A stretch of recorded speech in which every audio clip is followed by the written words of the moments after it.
little better. I turned it on. It's on, okay. Welcome. The weather's a little better today. Last night we had Monday, Thursday worship during the tornado warning.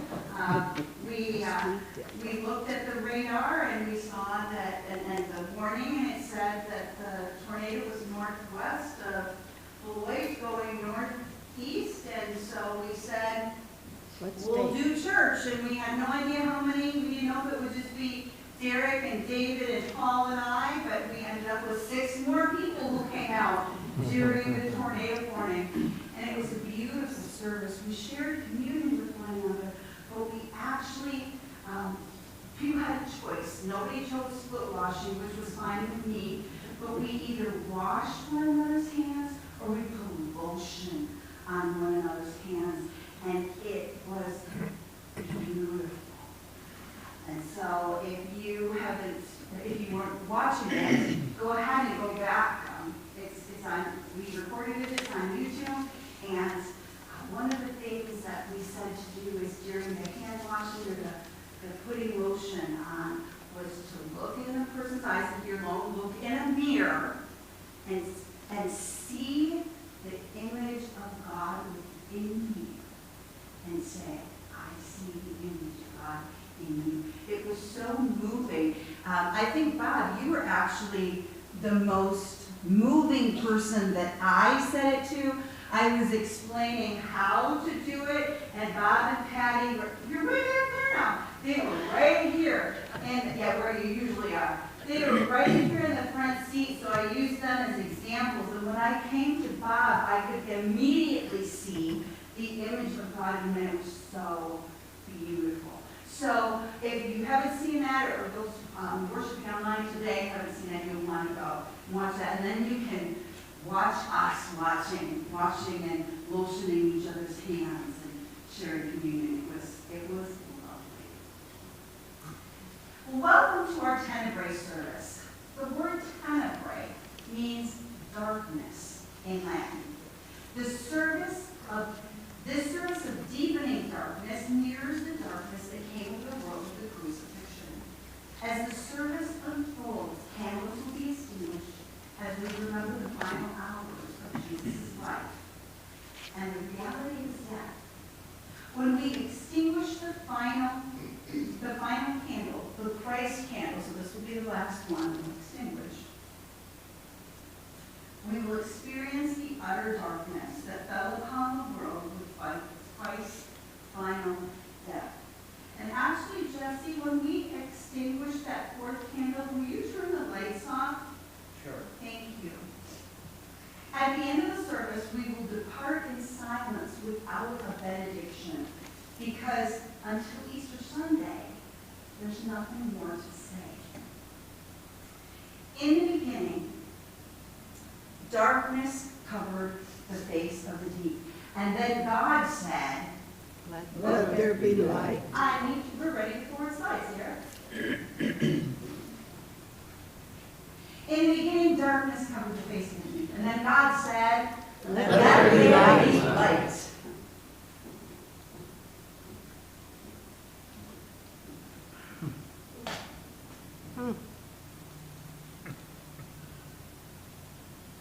What am I doing wrong? Push the button on the safety. Oh. There you go.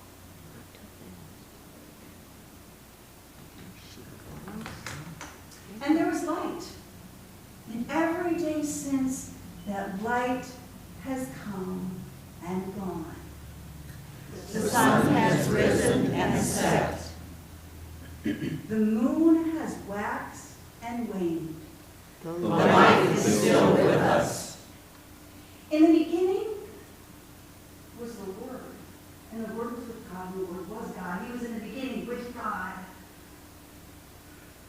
He brought all things into being. What has come into being through him is life. The light of all people.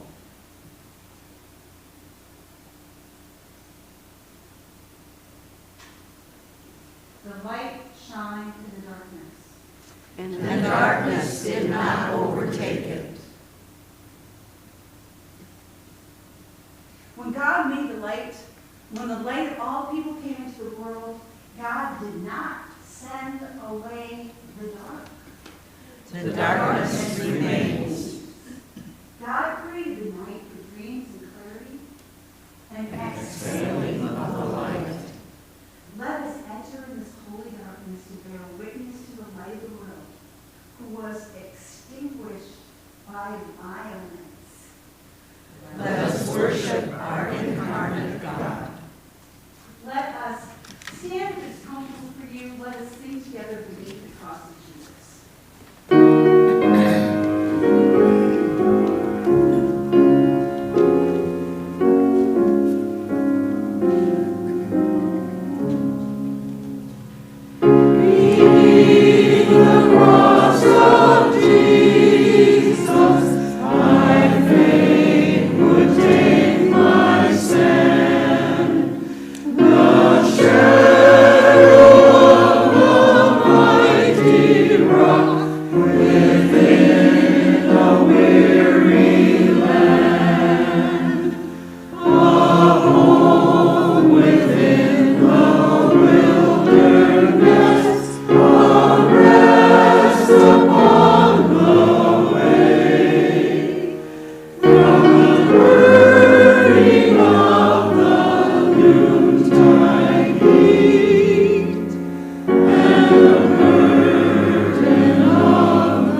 going to take a time of prayerful contemplation as we look deeply at the art on our bulletin and in the projection.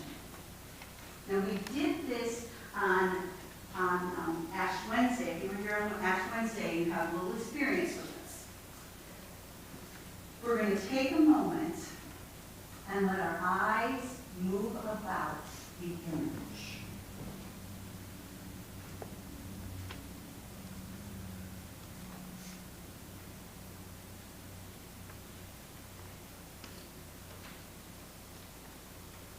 So whichever is easy for you on your bulletin, up on the wall.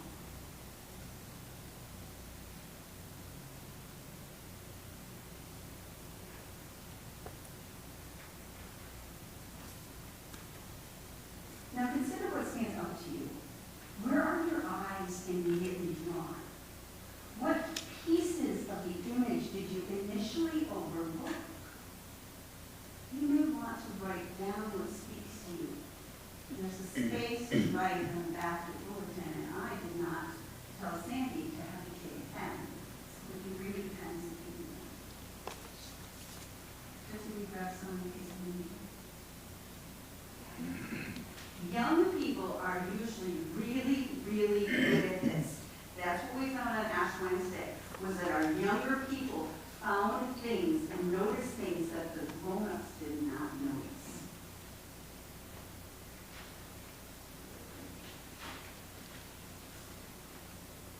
Just take pens and anyone?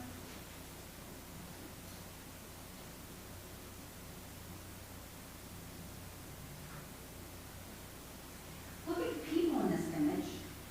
What stories and emotions do you imagine for them?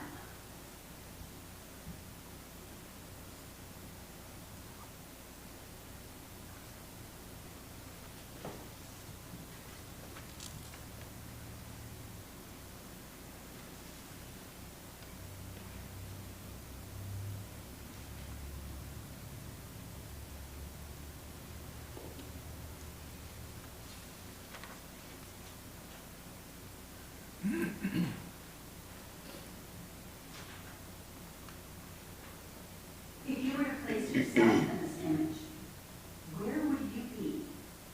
How would you interact with what surrounds you?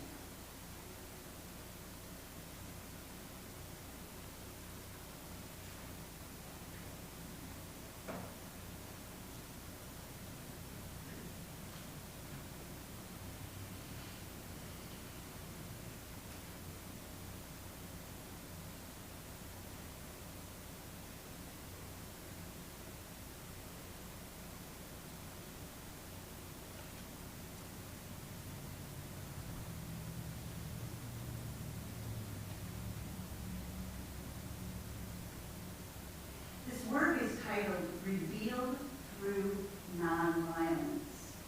It was created by Lauren White from Pittman. She said it was inspired by Luke 22, 47 to 53, Luke 23, 33 through 38, and 44 through 46. It was painted as an 11 by 14 wash and colored pencils on paper. This was one of the commissioned artworks for our Tell Me Something Good Lenten series that we did. Our Tell Me Something Good series goes all the way through Easter Sunday. Each artwork has a statement by the author, and this is what Lauren wrote about this painting. Creating this image was overwhelming. I sought to capture Jesus' nonviolent response and relentlessness. True relentlessness.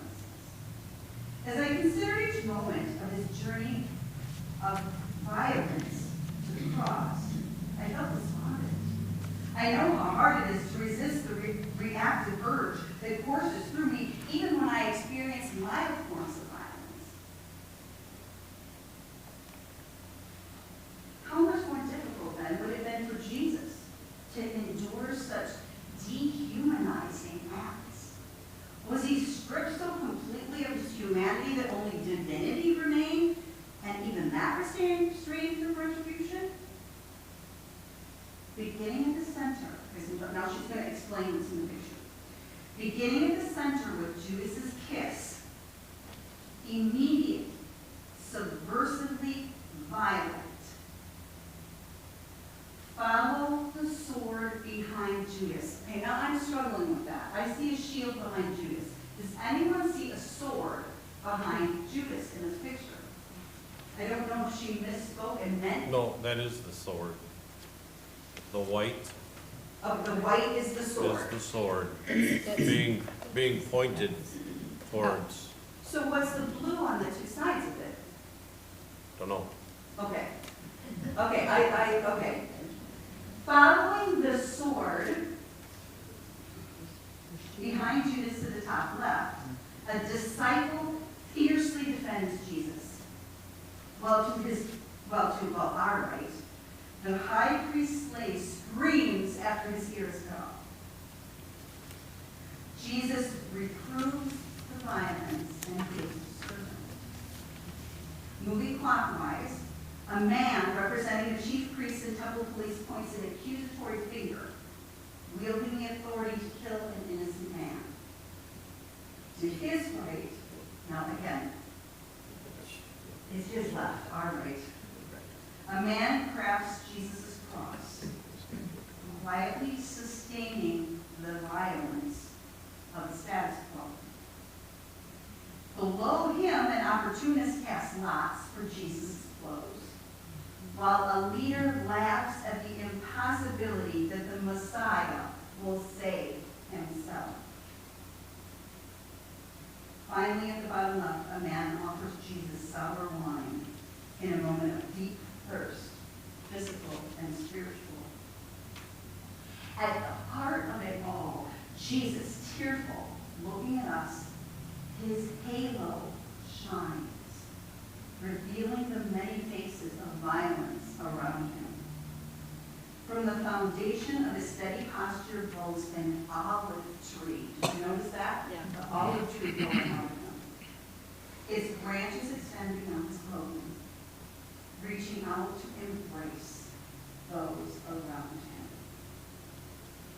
Through this non-violent stance, the truth of a violent world is revealed.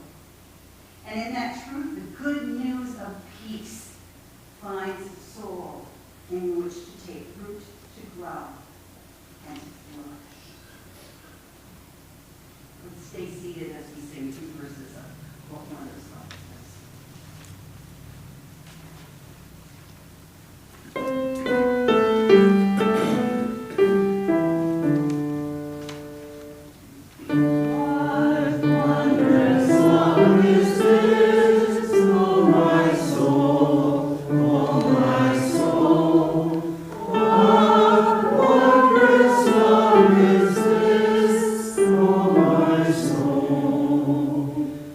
What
pronounce this verdict. You brought this man to me, accusing him of leading a revolt. I have examined him thoroughly on this point in your presence and find him innocent. Herod came to the same conclusion and sent him back to us. Nothing this man has done calls for the death penalty, so I will have him flogged and then I will release him. Then a mighty roar rose from the crowd, and with one voice they shouted, "Kill him and release Barabbas to us." Barabbas was in prison for taking part in an insurrection in Jerusalem against the government and for murder. Pilate argued with them because he wanted to release Jesus, but they kept shouting, "Crucify him! Crucify him!" For the third time, he demanded, "Why? What crime has he committed? I have found no reason to sentence him to death."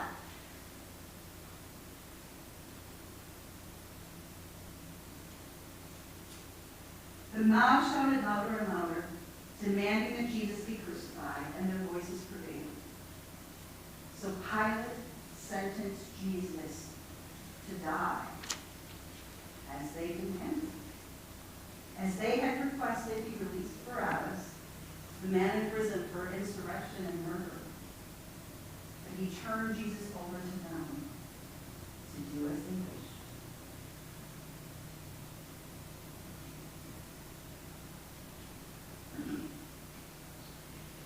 In his book, What Will You Do with King Jesus?, James A. Harnish writes, "Is it possible that our world still knows better how to deal with a bandit, a murderer, an insurrectionist, than it knows what to do with the Prince of Peace?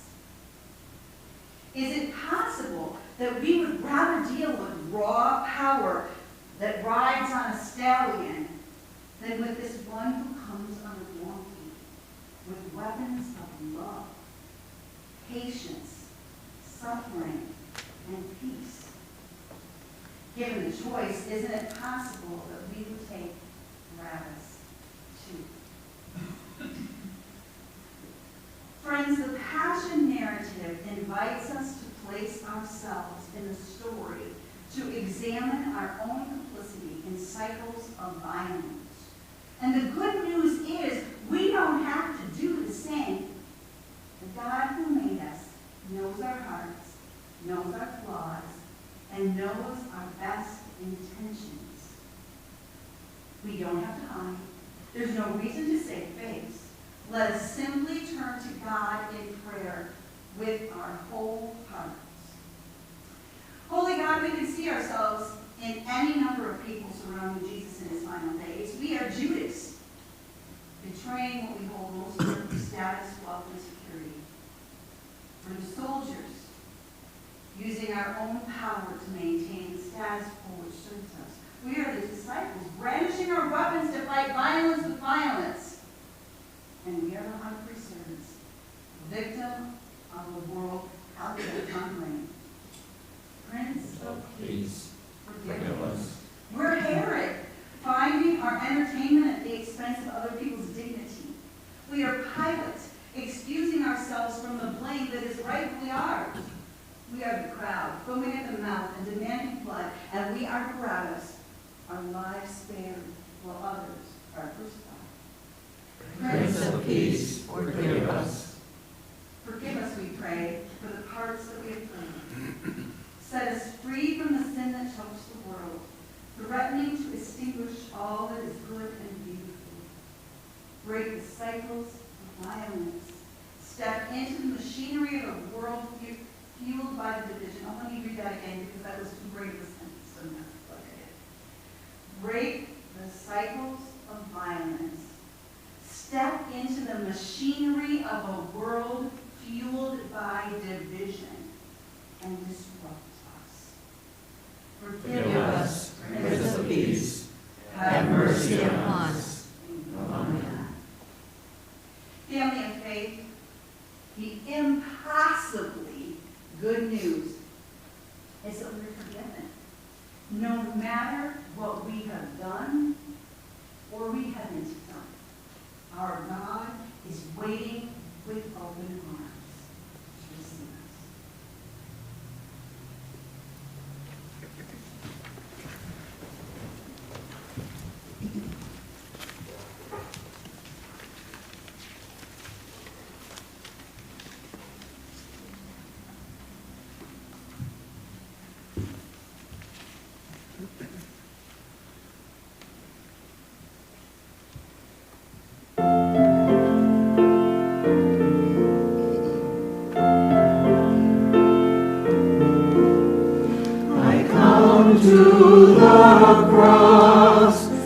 seeking mercy and grace.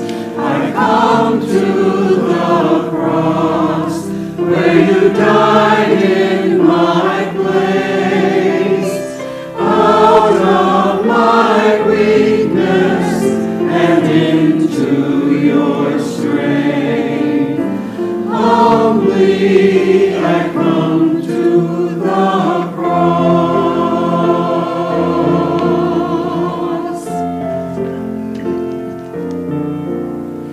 I come to the cross, seeking mercy and grace.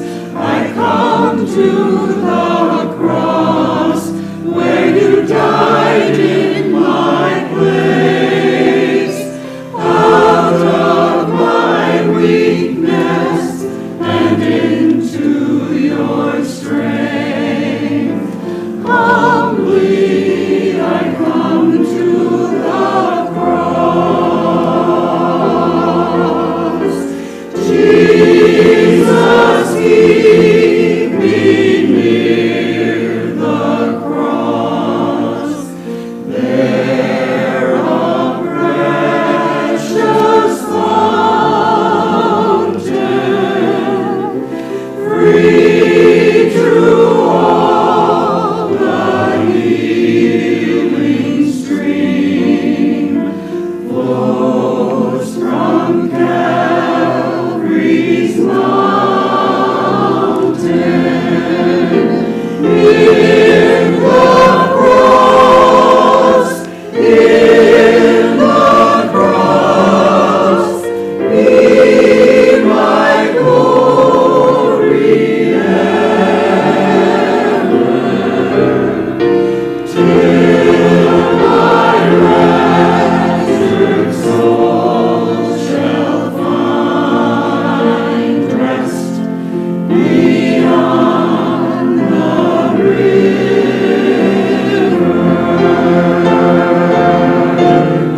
I come to the cross, seeking mercy and grace. I come to the cross where you died in my place.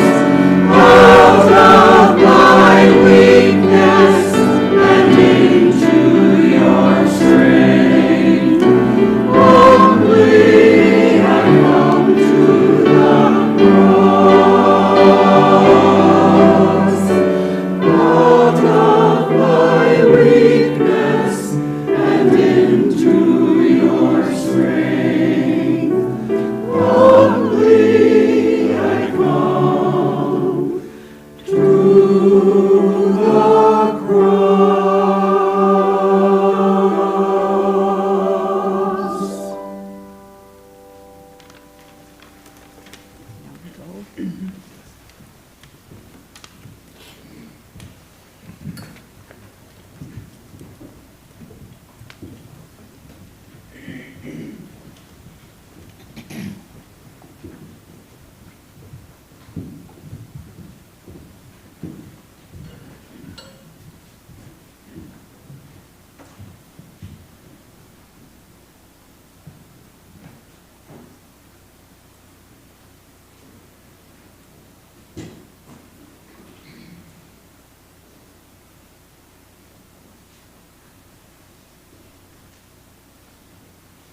The third reading, crucifixion, Luke 23:33 to 38.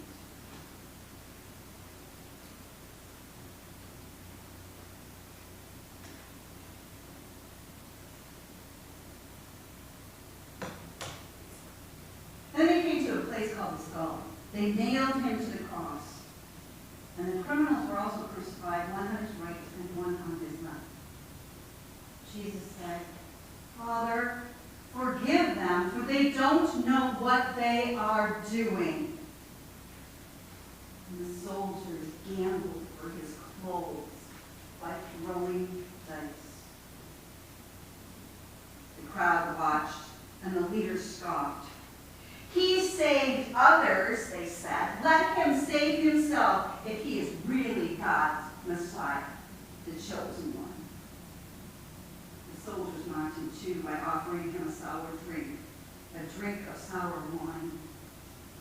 They called out to him, "If you are the king of the Jews, save yourself." A sign was fastened above him with these words, "This is the King of the Jews." So where's the good news on Good Friday? We call it Good Friday. We've been talking all this about good news. Where's the good news on Good Friday? Where do we see glimpses of goodness within an awful, brutal story? Jesus kissed the one who betrayed him. He exclaimed no more to the fear. Okay, Jesus kissed the one who betrayed him. He exclaimed no more in the fury of drawn swords, offering healing instead. Would that be number 3? He used his final breath to plead for forgiveness for those who crucified him. Jesus was stripped of all decency and humanity, yet his actions revealed the good news of a peaceful God. Meanwhile, the actions of the others around him, the betrayals, the mockings, the derision, the mob mentality, and the violence revealed who we are at our worst. Passion narrative tears down any facade. Everything is revealed in this moment, for better or for worse. The good news is Jesus' ministry is not defeated by death. It is only interrupted. More will be revealed on the third day. Hymn 288. Are you there?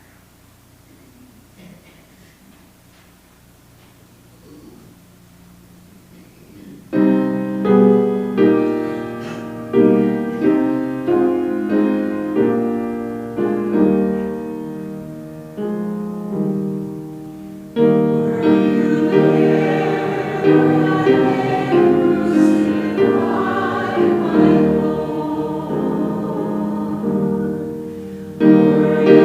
you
about noon, and darkness fell across the whole land until 3 o'clock.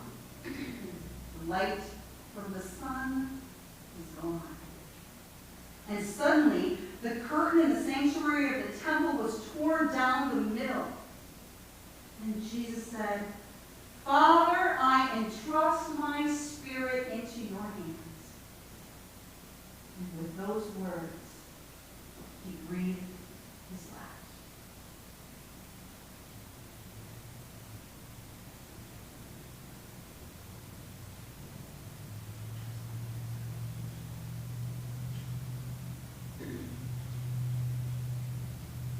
Love and love and love again.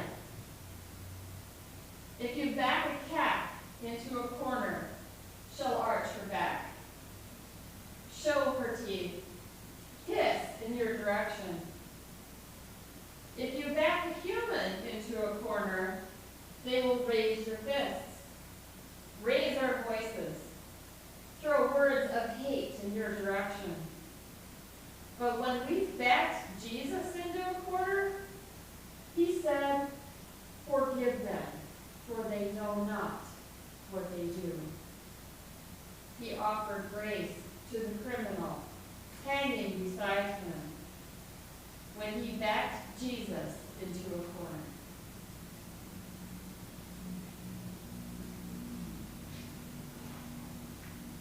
Oh, there's more to the poem.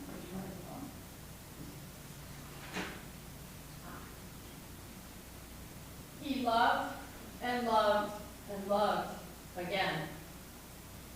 In this war-torn world, we could do the same.